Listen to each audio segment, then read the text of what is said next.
कि देश की बड़ी मशक्कत से तनी सा मन भी लोगन कहो कि एक ठे बीरस के गीत हो जाए ना, तो एक ठे बीरस के गीत हो जाए, आप लोग प्रेम से सुन लीजिए। ये देश के आजाद करावे में कितनी मेहनत लगल, कितनी कुर्बानी, कितनी खून बहल, कितनी कुर्बानी दहल गई। कश्मीर से कन्याकुमारी तक इनकलाब गूंज पड़ा था। बूढ़े बच्चे नौजवान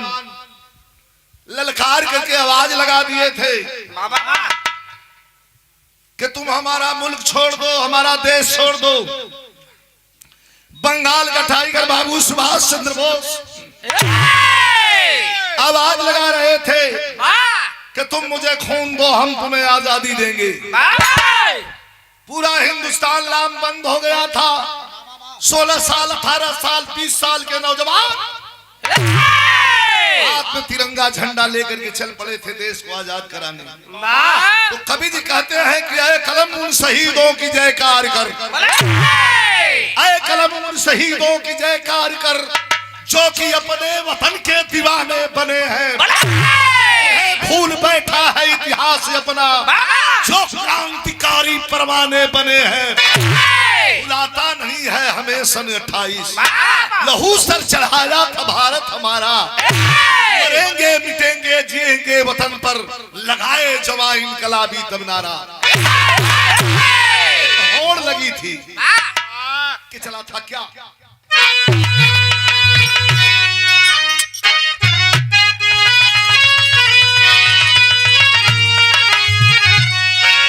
अंग्रेजों के सामने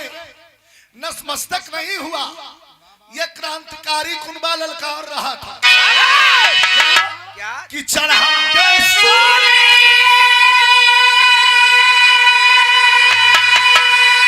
चढ़ा दे सोने, गले डाल दे जंजीर, चढ़ा दे सोने और गले डाल दे जंजीर। अरे वतन की लाज बचाने,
रहती थी बेटे साथ जहवा बुढ़िया मंगली।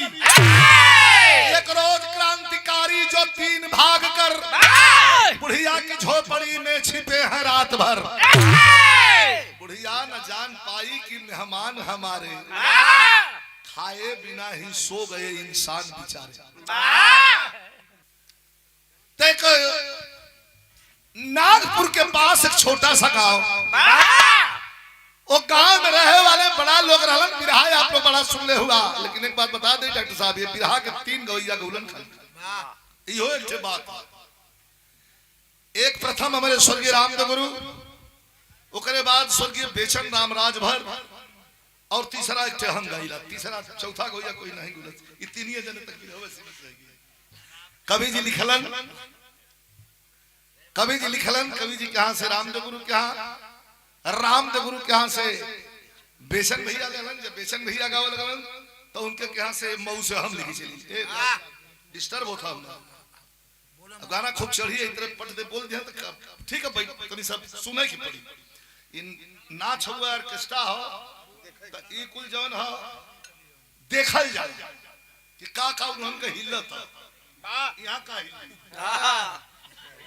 यहाँ अमन गाई भी है सुने के हो, तो आप लोग थोड़ा शांति बना के सुनी है तो अच्छा लगी, और ना सुनी है तो थोड़ा डिस्टर्ब हुई दिमाग। तनी अच्छी बात है, देश की आजादी की बात है। जंगली इलाका रहल, वो जंगली इलाका में था नागपुर के पास एक गांव जंगली, थे बेटे साथ जहां बुढ़िया मंगली। बुढ़िया मंगली के पति को 6 महीना पहले अंग्रेजों का दरोगा खन्ना गलत जासूस कर दहलन, उन्हन के जासूसी पर बुढ़िया मंगली के पति के एनकाउंटर में मार दिया गया। बुढ़िया मंगली का हुआ छोड़ दिया, आके रह लगल नदी के किनारे घर बना के। 6 महीना बीतल, घर में बनल है, हम मत जुहा की गरम दिन, हम ठंडो दिन तो गरम ना। 6 महीना बीतल हो, 6 महीना बीतले के बाद में नदी पार करके, हाँ ऐसा गरम हो जाके हम अरे हम टिकौते हैं क्या करें। था बिन काजर था बिन करखा, कुल पहाड़ का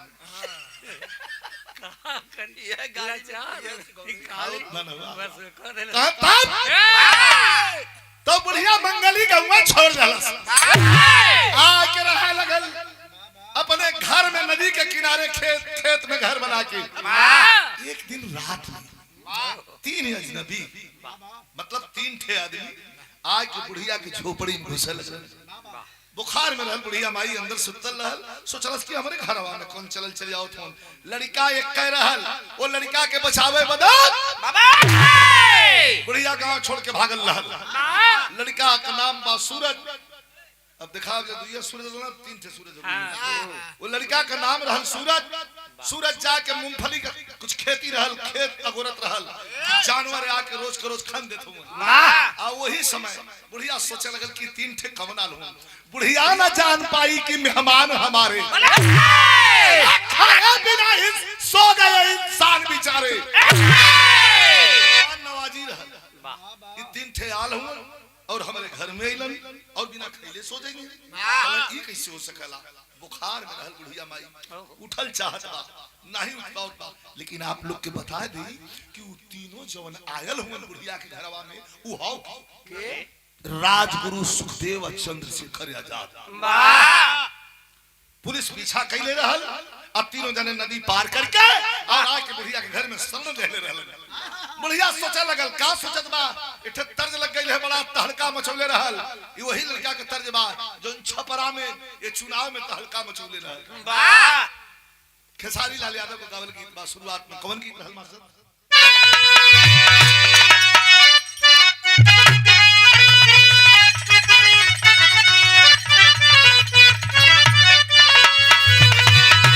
अरे सैया, अरे सैया, अरे लड़का नीसू जान कोरमी अदिया के अजोरा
होत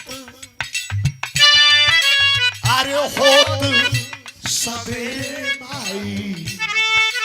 वह अंगना बहारेली जाई के दरिया में अपने लागे जाई के दरिया में अपने लागे अरे तीनो जाई के सुआ की आवत बानी अरे तीनो जाई के सुआ की सपना सजा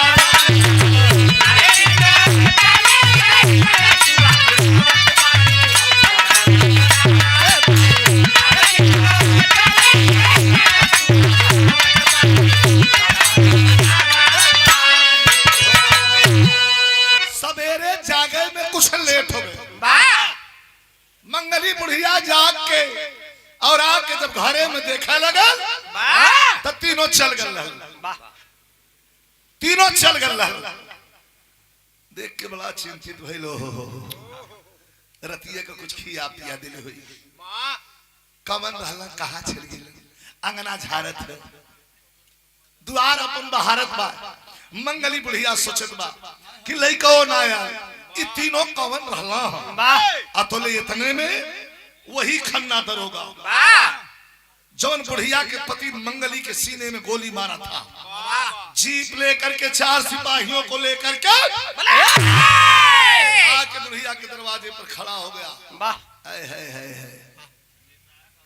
हाथ से झाड़ू छूट गए रोवे लगल मंगली बुढ़िया कह साहब कोनो गलती हो गई इनका कोनो खता हो गई इनका कैसे आइला कोनो गलती हो गई खन्ना दरोगा कहा के रे बुढ़िया कहाँ है वो तीनों कहा कवन तीनों कहा जो रतिया भर तोरे घरवा में शरण लेलन है वो तीनों कहाँ हूँ कहाँ छिपाई हो बुढ़िया कहा कवन तीनों जाने तब खन्ना दरोगा कलश की मुझे पागल मत बना बुढ़िया जानती हो तीनों कौन थे के रहे कर राजगुरु सुखदेव और चंद्रशेखर आजाद बुढ़िया के हाथ से झाड़ी छूट गल कहे कहू साहब सच्चो हमार भैया चंद्रशेखर आला हमारे घर में सच्चो साहब कहे हाँ बुढ़िया तीनों को बता दे वरना इसका अंजाम बुरा होगा बुढ़िया रोवे लगल आ कहला जब रोवे लगल कहीं सोचा लगना दरोगा जी के मारे डरन रोवत बा डरन ना रोवत बा का कहलस मामला उल्टा पड़ गल मास्टर पर जा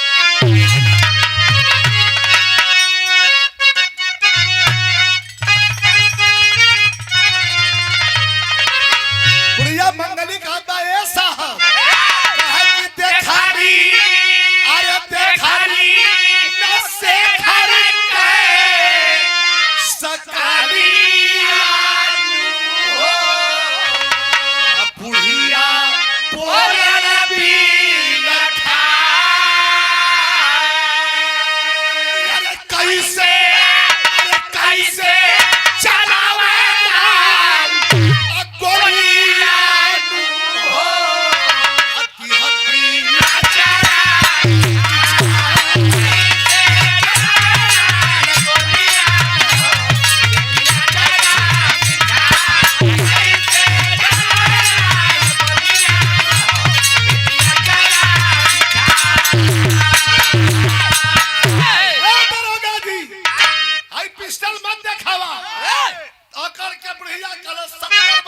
दरोगा जी पीछा न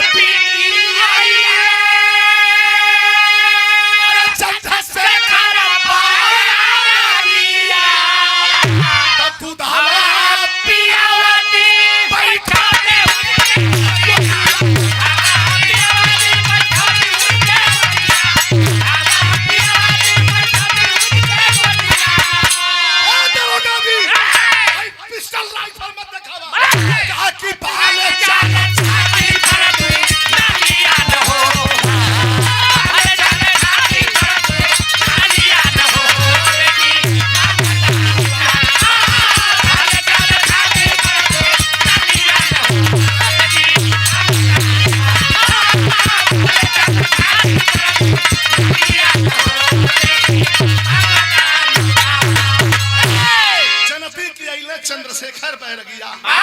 दुधवा पियवती बैठौती उनके गुदिया फले चलत छाती पर दुनलिया न हो है पिस्टल दिखावत हुआ पुड़ुकी ये पुड़ुकी दिखावत हुआ हमारे पास छाती पर दुनाली चलत तब वो अपने अचरा में बैठा के आ दूध पियोती हमारे भैया चंद्रशेखर आइलन हमारे घर से चल गेलन दरोगा एकदम लाल हो गलो का चेहरा करे बाप रे बाप ये तब बूढ़ी हड्डी में भी जवानी लिया दे दौड़ का चिल्लाल खबरदार लिया दे रे दौड़ल जीप कोरी अब में सब कोड़ा खींचलस कोड़ा हम कहते हैं आप लोग कोड़ा समझने लगे इतनी बड़ी बड़ी स्टील का कील लगल रहल लपेट के मार के लपेट के खींच दे तो चमड़ी सट से खींच ली वह कोड़ा लेके आयल 70 वर्ष के बुढ़िया मंगली के ऊपर कोड़ा चलावे लगल आ जब चलावे तो कभी भाव लिखा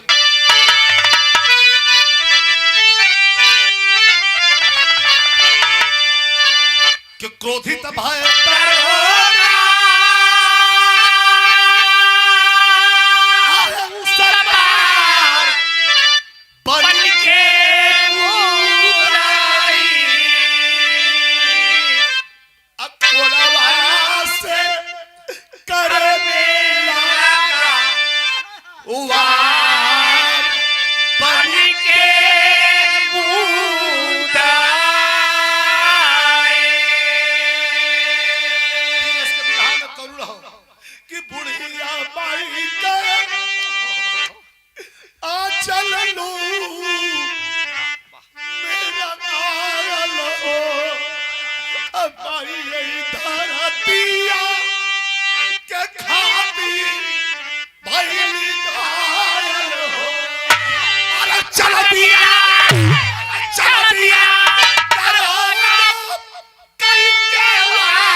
इतना कोड़ा कि छलनी हो गई 70 वर्ष के मंगली माई का शरीर कोड़ा मार करके और कोड़ा वहीं फेंक दिया जीप में बैठ गया दरोगा कहा रे बुढ़िया बेहोश बा बेहोशी की हालत में चिल्ला रहा है खन्ना दरोगा 6.5 फीट का ये बड़की हऊ मूंछ गणासा कट वीरप्पन वाली बड़की मोछ बड़ा भयानक चेहरा है और कहा कि बुढ़िया फिर आऊंगा बताना पड़ेगा तुझे लेकिन ए भैया घंटों गिरी रही अब बिरहा का रूप यहाँ बदल गया काट के लकड़ी जंगल से बुढ़िया का बेटा आया है काट के लकड़ी जंगल से बुढ़िया का बेटा आया है उस रक्त रंजिता माता को गोदी के बीच उठाया है पानी का छींटा दिया होश में आई रोने लगा कहा कि माँ ये तेरी हालत किसने किया है बस उसका नाम बता दे माँ कौन ये हालत तेरी किया है होश में आई धीरे धीरे बताने लगी बोली बुढ़िया लाल मेरे बोली बुढ़िया लाल मेरे आजादी सुमन खिलाना तुम लोहू के कतरे कतरे का चल के हिसाब चुकाना तुम बेटा दुनिया के अंदर समझो के है भगवान और सब प्यारी मातृभूमि और समझो के ईमान वतन मरते मरते बेटे के कलेजे में बारूद भर गई मैं तो जा रही हूँ लेकिन तुझे एक माँ के हवाले करके जा रही हूँ बेटा एक माँ के हवाले रोने लगा लड़का था लड़का है कह नहीं माँ मुझे और कोई माँ नहीं चाहिए माँ मुझे बस तुम चाहिए तू जहां जा रही है वहां मुझे लेके चल माँ, मैं तेरे बिना नहीं रह सकता माँ। बुढ़िया कहती है कि अब तू बड़ा हो गया है, अब तू दूध नहीं दूध मुहा नहीं है, तू बड़ा हो गया है, होश संभाल। और क्रांति की चिंगारी भड़क गई है। माँ मैंने तुझे जन्म दिया है और दूसरी भारत माँ गुलामी के जंजीर में करा रही है। मेरे बेटे मेरा कर्ज तुमने चुका दिया, मैं मान गई। कब कि भारत माँ को गुलामी से छुड़ाना होगा। इसके लिए काम तुम्हें करना होगा। हमारे घर में, हमारे कुटिया में चंद्रशेखर आजाद, राजगुरु सुखदेव जैसे लोग आते हैं, पैर रख के जाते हैं। तो ये संदेश है बेटा, ये संदेश है कि बुढ़िया मंगली के कुटिया से क्रांति की चिंगारी भड़केगी। इतना कह के माई ये दुनिया से चल बसा, उठा लिया माँ को। देखा लोग कहला कि फलनवा डाकैत हो गए,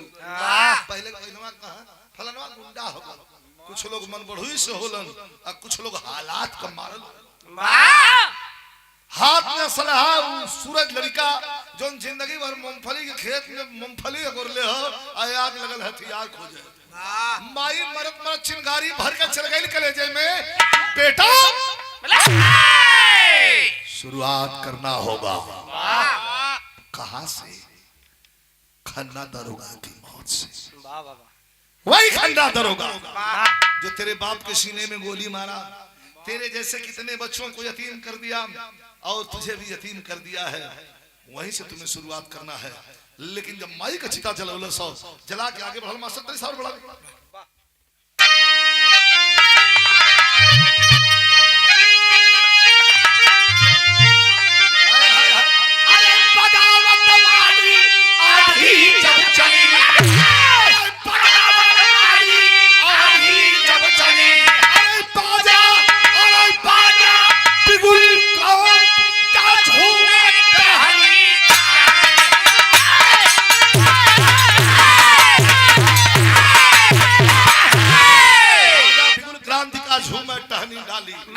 बगावत वाली आंधी जब चली, यह कह के चलल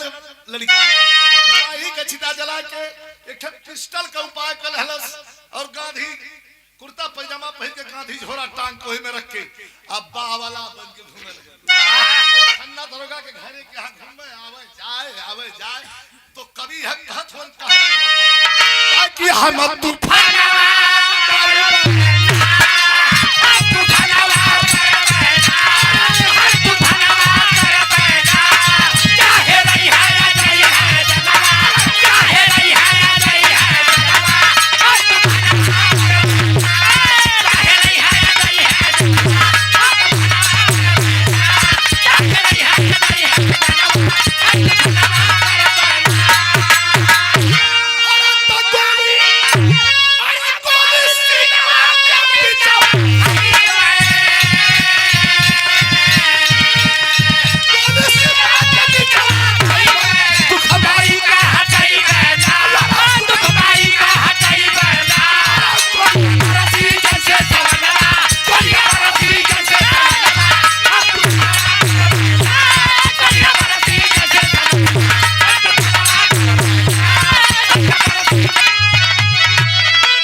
बैठल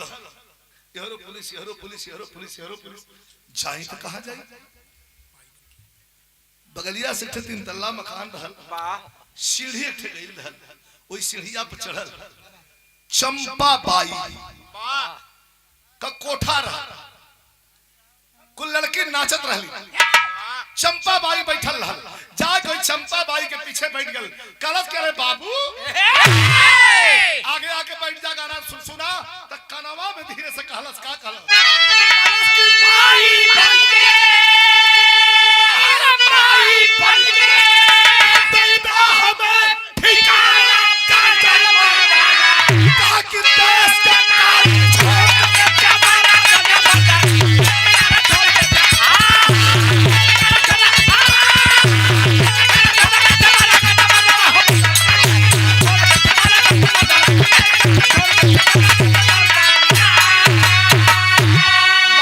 जमाना गर्जल मर्दाना देश के कारण छोड़ दे बेश्याबाना गर्जल मर्दाना कल बाबू आगे आवा नाच देखा 65-70 साल का रहल चंपा बाई कोठे का मालकिन ओकरे कनवा में सूरज धीरे से कहलस की माई बन के देदा हमें ठिकाना गर्जल मर्दाना काय मतलब हमरे माई के मरले रहल खन्ना दरवा के हमई मार के भागले भगुआ वाह पान करे मुंह में से चुई गल नीचे अरे तही हुए रे अरे बाप रे बाप पूरा जर्रा जर्रा का पुलिस को खोजत बा यहां कैसे आइले कह के माई बन के देदा हमें ठिकाना गर्जल मर्दाना वाह देश के कारण छोड़ दे बेस्याबाना गर्जल मर्दाना के रते खबीरा पायत गए चेहरा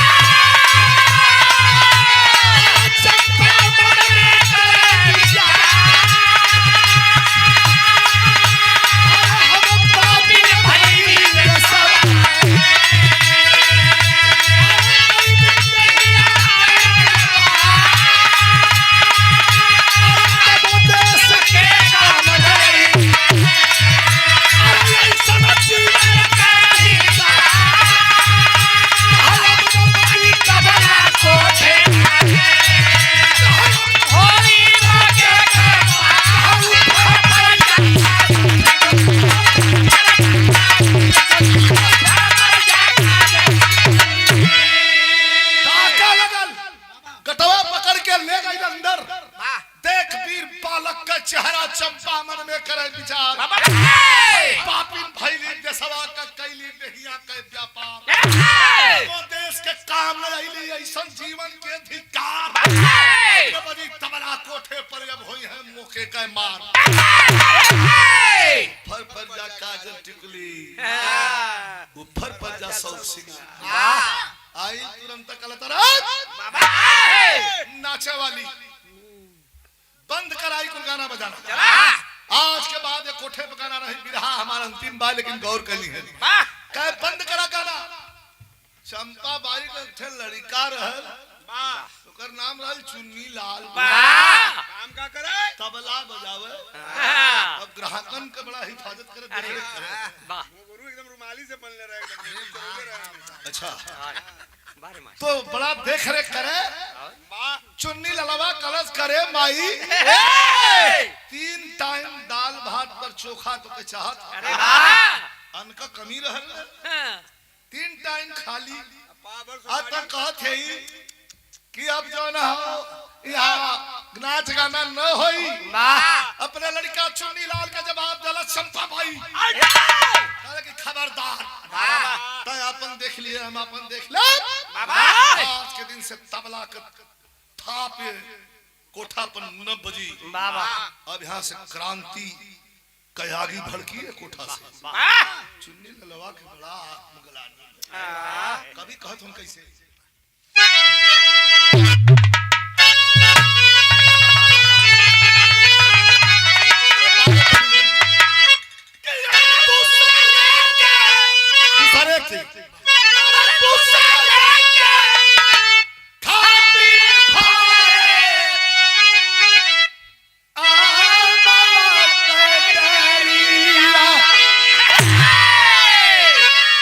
दूसरे के खातिर बहल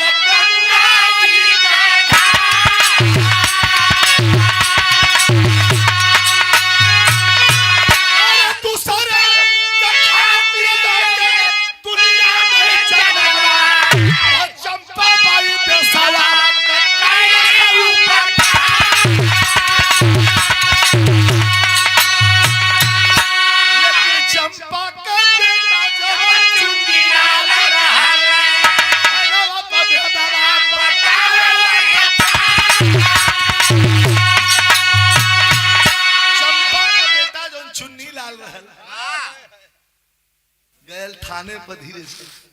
बिरहा का मेन भाव है निचोड़ है तनी गौर करिए जाके थाने पर दरोगा जी से कल की दरोगा जी हमार परिचय हम चंपा बाई का लड़का नाम हमार हो चुन्नी लाल कहे कि हमसे क्या मतलब का मतलब हो एक विशेष खबर कहे कि जो माई हमार हो वो लड़का जो मरले हो खन्ना दरोगा के मेरे कोठवा पर कहला कहिया से कहे आज एक हफ्ता हो गल माई वही के चक्कर में ना पता का समझा देलस ओकर जवन हो तो नाच गाना कुल माई बंद करवा देले हमन को वाह बड़ी दिक्कत कटत बा साहब बड़ा दिक्कत कटत बा सोना भैया जल्दी करा नीचे करा तने आओ बहुत सुंदर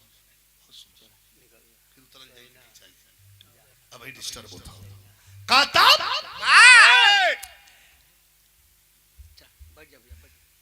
कहे कि दरोगा जी कहला ओ रुक दरोगा जन तो पुलिसिया हाथ का होला का पुलिसिया हाथ लगा दे हम दरोगा जी पहले दूसरे सिपाही से धरवा के मरोगलन 10 लगना निहुर के चिल्लाए साहब हमको के बताइबो के लिए हम मरतो हुआ साहब कहां साले यही ना पुलिसिया अंदाज है पकड़ के ले जो बंद कर रहे बड़ा पछताए लगल चुन्नी ललवा कहे बड़ा बुरा भल यार गलत जगह सरवा हमके जब बतावे इले सरवा उल्टा हम नहीं के मारत हो कइल का की अब चुन्नी के दारोगा बन कइला अरे चल भैया बोले छप्पा भाई के दुआ भैया चल भैया बोले छप्पा भाई के दुआ सूरज के भोजन करावला है चंपा वो सूरज के भोजन करावला है चंपा अरे पूछल दरोगा कहां के कवा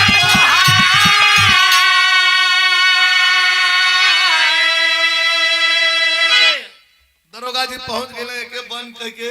आए अपने चंपा बाई के कोठा पर वही समय पहुंचलन जन सम अपने शान अपने हाथे शान के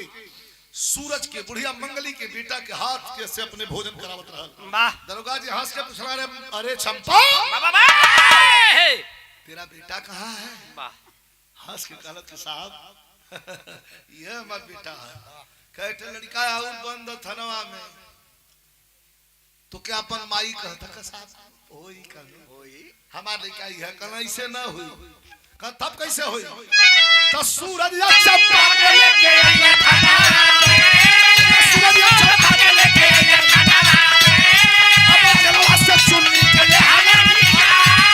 वही जलवा से चुन्नी के ले आया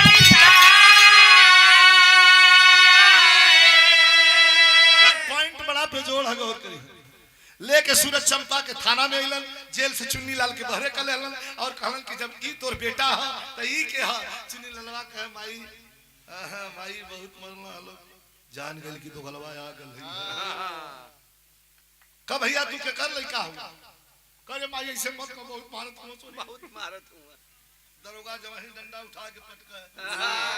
वही इनके प्राण छूट जाएगी सर्व मारी फिर कमाई ऐसे मत का भैया ई के लइका हूं ई थोड़ा मेंटली डिस्टर्ब हूं इन्हें कहीं इनके दवाई वही करवा भैया हमारा लड़का ही है कहे एक बार और सोच के बोल दरोगा करण सोच के बोल क्या सोच के बोले थई हो जब मन कर तवन करा ये हमारा लड़का ही है हां एक न छुआ देबा अपन जान दे दे कहे के जब मन कर तवन करा हमसे कम हां सुनियो बड़ा जोर धरे भाई ऐसा मत कर बहुत पीटत हुआ सो तो दरोगा इथे काम लगा दे कि देश के पिसाल का दरोगा कहे बतिया देश के पिसाल का दरोगा कहे बतिया अपन के ना छोड़ दे सारे के चला में कोनो पंचायत नहीं हाई पिस्तौल ले ला एमे 6 गोली लोड आपन जोन तोहार बेटा हो के छोड़ दा आ जोन गैर हो के शूट कर दा आफत में परनवा परल चंपा के आफत में परनवा पलल चंपा के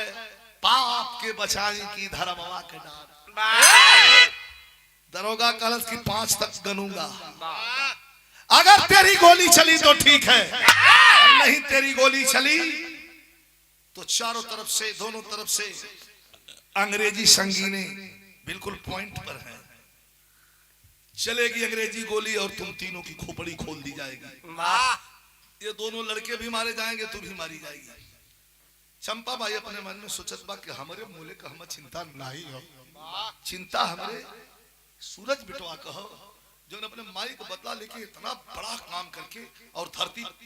पर जो हो तो लोगों के सीने में जागृति पैदा कैले सो। तो कुछ तो करना पड़ी, लेकिन सोच कर हले मास्टर का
सोचा चंपा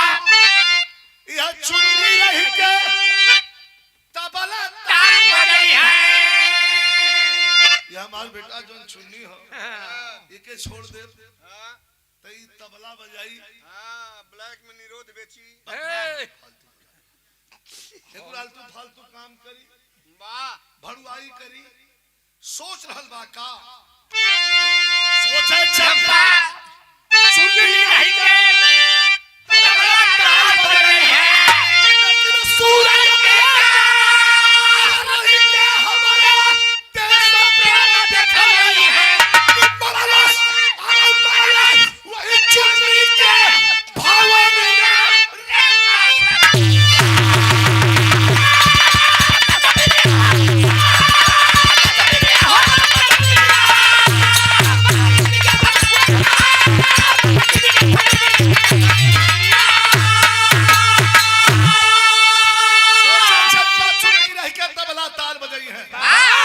बेटा रही के हमारा देश प्रेम दिखाई है कि मरलस वही चुन्नी के भावा में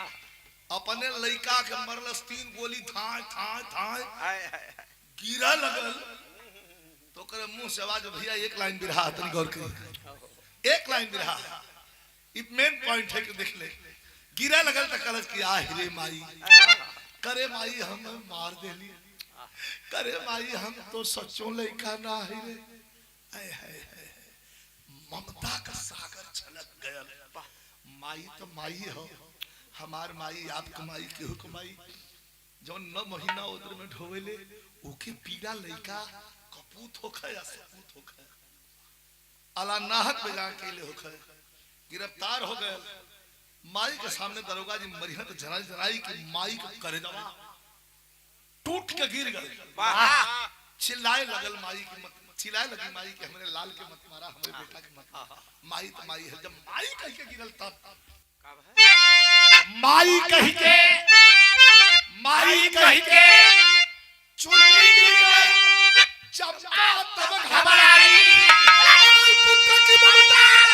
अरे पुत्र की ममता सारा सकी गोली सीने में खाई कि माटी हो गई बदनिया।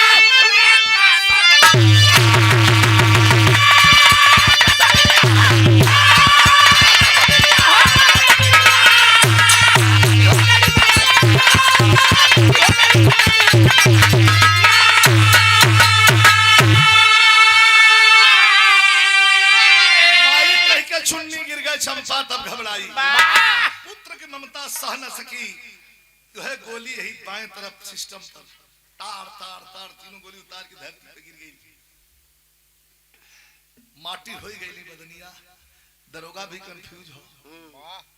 सूरज से पूछा तो भैया सच्चो तो हरे माई रो लगल सूरज का हमरे माई ऐसा का रो कुछ कम रहे शंका है क्या? सूरज थोड़ा और तेज तेज रो लगल। अरे वाह,